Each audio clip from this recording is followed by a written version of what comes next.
సిక్కోలు జనాలు దుల్ల కొడతారని విన్నాను, ఇప్పుడు చూస్తున్నాను. ఎస్, దీనికోసమే కథ ఇక్కడే ఈ రాజ్యంలోనే ఆజ్యం పోసుకుంది. ఉత్తరాంధ్ర మీద కథ తీస్తే ఉత్తరం, దక్షిణం, తూర్పు, పడమర అని లేకుండా మొత్తం అన్ని దిక్కులు దద్దలు వెళ్ళిపోదని ఇప్పుడు నాకు అర్థమైంది. Thank you very much. మా అసలైన ఆడియన్స్ అదిగో అక్కడున్నారు, వెనక నుంచి మొదలవుతారు, వాళ్ళు మా ఆడియన్స్.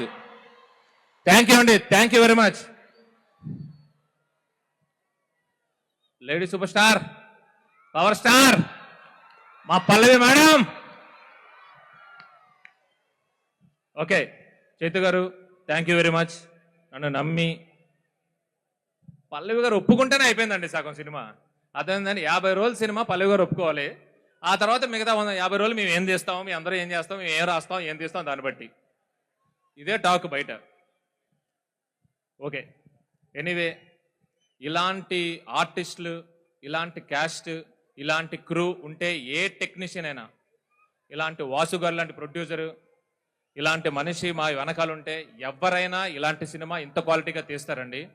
సో ఇదంతా ఒక కొలాబరేటివ్ టీమ్ ఎఫర్ట్. నన్ను వీళ్ళందరూ ముందుండి నడిపించారు, నాకు పేరు ఇచ్చారు. థ్యాంక్ యూ వెరీ మచ్ అండి.